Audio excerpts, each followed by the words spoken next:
আসসালামু আলাইকুম। সংবাদে আপনাদের সবাইকে স্বাগত জানাচ্ছি। আমি ফিরোজ তোহা। শুরুতেই আরবে কেবলস সংবাদ শিরোনাম। বাংলাদেশের সর্বশেষ গুরুত্বপূর্ণ আপডেট সংবাদে আপনাকে স্বাগত। শুরুতেই সংবাদ শিরোনাম, পরে বিস্তারিত।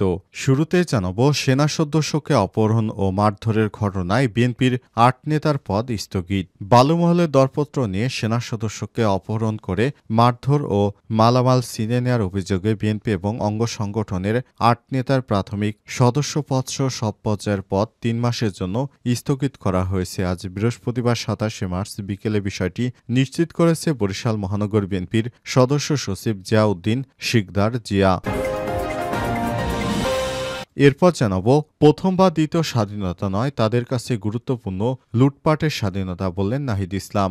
আওয়ামী লীগের বিগত ১৫ থেকে ১৬ বছরের শাসনামলে যারা নানা নির্যাতন ও নিপীড়নের শিকার হয়েছেন তারা গত বছরের ৫ই অগস্ট অবশ্যই নতুন করে স্বাধীন হয়েছেন বলে মন্তব্য করেছেন জাতীয় নাগরিক পার্টি এনসিপির আহ্বায়ক নাহিদ ইসলাম।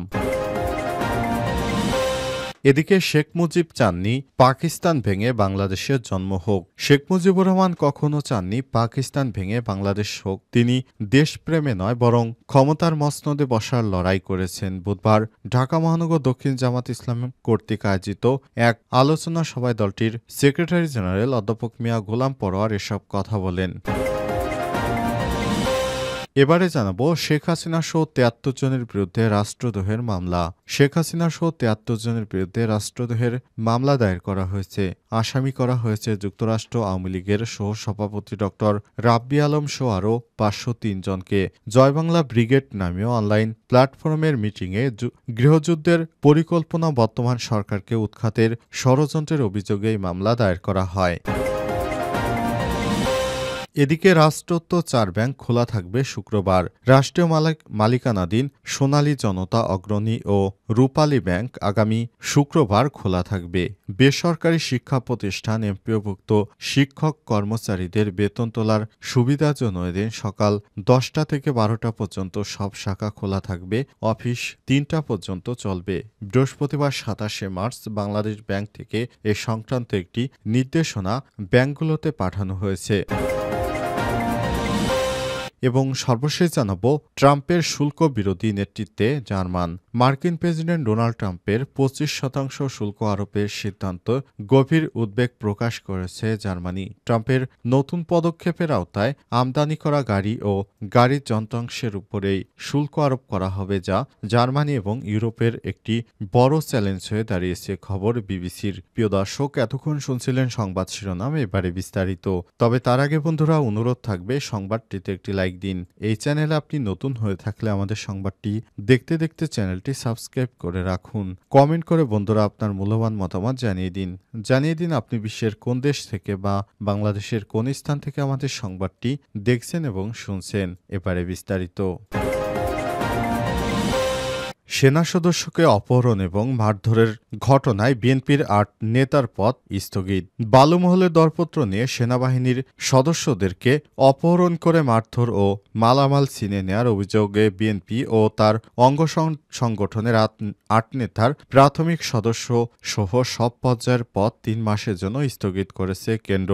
বৃহস্পতিবার ২৭শে মার্চ বিকেলে বিষয়টি নিশ্চিত করেছেন বরিশাল মহানগর বিএনপির সদস্য সচিব জিয়াউদ্দিন শিকদার জিয়া। কেন্দ্রীয় বিএনপির সিনিয়র যুগ্ম মহাসচিব অ্যাডভোকেট রুহুল কবির রিজভী স্বাক্ষরিত এক পত্রসূত্র থেকে জানা গেছে, পদ স্থগিত হওয়া নেতৃত্ববৃন্দর মধ্যে বরিশাল মহানগর যুবদলের ভারপ্রাপ্ত সভাপতি মাসুদ রারি, বরিশাল মহানগর মহিলা দলের সাংগঠনিক সম্পাদক ফরিদা বেগম, হিজলা থানা বিএনপির সদস্য সচিব অ্যাডভোকেট দেওয়ান মোহাম্মদ মনির হোসেন, বরিশাল জেলা ছাত্র দলের সাবেক সহসভাপতি ও বর্তমান যুবদল কর্মী নূর হোসেন সুজন, হিজলা উপজেলা স্বেচ্ছাসেবক দলের সদস্য মোহাম্মদ ইমরান খন্দকার, আলেকান্দা খান সড়ক এলাকার বেলায়েত, বরিশাল সদরের ইসাকাঠি এলাকার রুবেল ও গণপাড়া এলাকার জাহিদ। এদিন একই দিনে জাতীয়তাবাদী স্বেচ্ছাসেবক দল বরিশাল মহানগরের আহ্বায়ক মশিউর রহমান মঞ্জু ও জাতীয়তাবাদী স্বেচ্ছাসেবক দল বরিশাল জেলা শাখার সদস্য সচিব মোহাম্মদ কামরুল আহসান এর প্রাথমিক সদস্য পদসহ দলীয় পদ ৩ মাসের জন্য মাত্র স্থগিত করেছে দলটি। জাতীয়তাবাদী স্বেচ্ছাসেবক দল কেন্দ্র কমিটির দপ্তর সম্পাদক ও যুগ্ম সম্পাদক সম্পাদক পদমর্যাদা আব্দুল আল মামুন স্বাক্ষরিত পৃথক দুটি পত্রে বিষয়টি নিশ্চিত করা হয়েছে, যেখানে উল্লেখ করা হয়েছে স্বেচ্ছাসেবক দলের কেন্দ্রীয় সভাপতি এস এম জিলানি ও সাধারণ সম্পাদক রাজীব আহসানের সদস্যপদ স্থগিতের ওই সিদ্ধান্তের অনুমোদন করেছে। এছাড়াও দলীয় শৃঙ্খলা ভঙ্গের অভিযোগে বরিশাল জেলা ছাত্রদলের সভাপতি মাহফুজ আলম মিঠুর প্রাথমিক সদস্যপদসহ সাংগঠনিক পদ আগামী ৩ মাসের জন্য স্থগিত করা হয়েছে। কেন্দ্রীয় ছাত্রদলের দপ্তর সম্পাদক জাহাঙ্গীর আলম স্বাক্ষরিত এক প্রেস বিজ্ঞপ্তিতে বিষয়টি নিশ্চিত করা হয়েছে। প্রথম বা দ্বিতীয় স্বাধীনতা নয়, তাদের কাছে গুরুত্বপূর্ণ লুটপাটের স্বাধীনতা বললেন নাহিদ ইসলাম।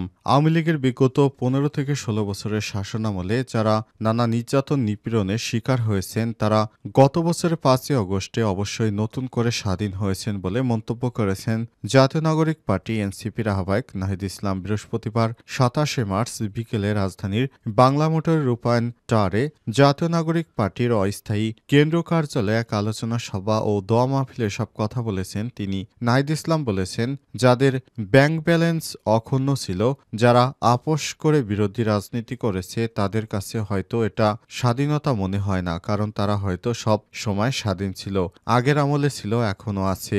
তাদের কাছে প্রথম স্বাধীনতাও গুরুত্বপূর্ণ নয়, দ্বিতীয় স্বাধীনতাও গুরুত্বপূর্ণ নয়, তাদের কাছে গুরুত্বপূর্ণ হচ্ছে লুটপাটের স্বাধীনতা। তিনারা বলেছেন, গতকাল দেখলাম যে প্রথম স্বাধীনতা দ্বিতীয় স্বাধীনতা নিয়ে বিতর্ক।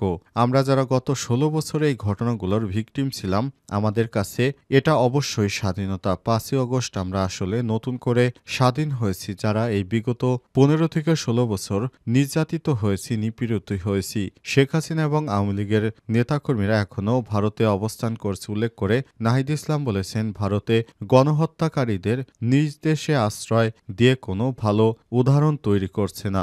বাংলাদেশের বিচার কার্যক্রম এগোচ্ছে এবং বিচার কার্যক্রম এগুলে কূটনৈতিকভাবে যারা দোষী বা অপরাধী, মামলার আসামি যারা রয়েছেন, শেখ হাসিনা সহ তাদের ফেরত চাওয়া হলে ভারত সরকার সহযোগিতা করবে, এটা প্রত্যাশা থাকবে। আর এটার মাধ্যমেই বোঝা যাবে যে ভারত বাংলাদেশের প্রতি কতটা বন্ধুত্বপূর্ণ সম্পর্ক রাখে।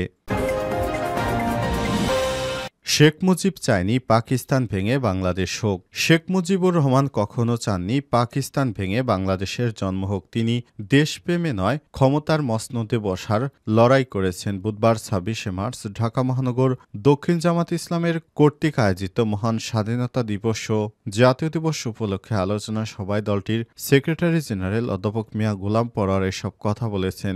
জামাত ইসলামের সেক্রেটারি জেনারেল বলেন, ৭ই মার্চ যদি শেখ মুজিব স্বাধীনতার ঘোষণা দিয়েই থাকে, তাহলে ৭ থেকে ২৩শে মার্চ শেখ মুজিব পাকিস্তানের সঙ্গে মিটিংয়ে বসলো কেন? ওই মিটিংয়ে গোপন রহস্য হচ্ছে, ইনি বরাবরই চেয়েছেন পাকিস্তানের ক্ষমতার মসনদে বসতে, কিন্তু কখনোই তিনি বাংলাদেশের ক্ষমতার মসনদে বসতে চাননি। এ কারণে তিনি চাননি যে কখনো বাংলাদেশ ভাঙুক বা বাংলাদেশের হয়ে তিনি নির্বাচনে লড়াই করেন।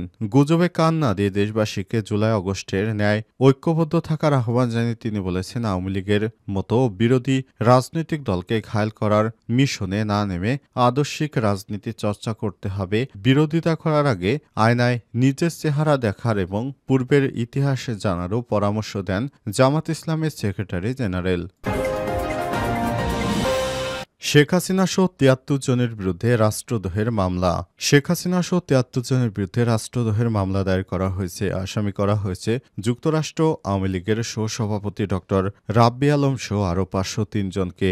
জয় বাংলা ব্রিগেড নামীয় অনলাইন প্ল্যাটফর্মের মিটিংয়ে গৃহযুদ্ধের পরিকল্পনা বর্তমান সরকারকে উৎখাতের ষড়যন্ত্রের অভিযোগে এই মামলা দায়ের করা হয়েছে। এজাহারে উল্লেখ করা হয়েছে, গত বছর ১৯শে ডিসেম্বর অনলাইন প্ল্যাটফর্মের মিটিংয়ে জয় বাংলা ব্রিগেড গঠন করে একটি গৃহযুদ্ধের মাধ্যমে পলাতক শেখ হাসিনাকে পুনরায় প্রধানমন্ত্রীর ক্ষমতা বুঝিয়ে দেয় এবং তা নিশ্চিতকরণের জন্য শেষ নিঃশ্বাস পর্যন্ত যুদ্ধে করে যাবেন বলে অনেকেই প্রত্যয় ব্যক্ত করেছেন। মোট ৫৭৭ জন অংশগ্রহণকারী দেশ বিদেশে বিভিন্ন স্থান থেকে ওই জুম মিটিংয়ে অংশগ্রহণ করে এবং শেখ হাসিনার সমস্ত নির্দেশ পালন করার ব্যাপারে একগ্রচিত্রে মত প্রকাশ করেছে। ডক্টর রাব্বি আলমের হোস্টিংয়ে সাবেক প্রধানমন্ত্রী প্রধানমন্ত্রী শেখ হাসিনা এবং হোস্ট ও অংশগ্রহণকারী নেতাকর্মীদের কথোপকথনের ভয়েস রেকর্ড পর্যালোচনা জয় বাংলা ব্রিগেড নামক প্ল্যাটফর্মে দেশ-বিদেশ থেকে অংশগ্রহণকারীগণ বৈধ সরকারকে শান্তিপূর্ণভাবে দেশ পরিচালনা করতে দিবে না মর্মে আলোচনা করা হয়। সেই সঙ্গে অনলাইন প্ল্যাটফর্মে মিটিংয়ে বর্তমান সরকারকে উৎখাত করার জন্য গৃহযুদ্ধের ঘোষণা দিয়ে ষড়যন্ত্রমূলক রাষ্ট্রদ্রোহিতার অপরাধে সুস্পষ্ট উপাদান রয়েছে মর্মে প্রতীয়মান হওয়ায় স্বরাষ্ট্র মন্ত্রণালয়ের অনুমোদনের প্রেক্ষিতে ঢাকার মুখ্য মহানগর হাকিমের আদালতে মামলাটি দায়ের করলে আদালত তা আমলে নিয়ে সিআইডিকে তদন্তের নির্দেশ প্রদান করেছে। মামলা নং 222/2025 ধারা দণ্ডবিধি 1860-এর 121/121 ক/124 ক/34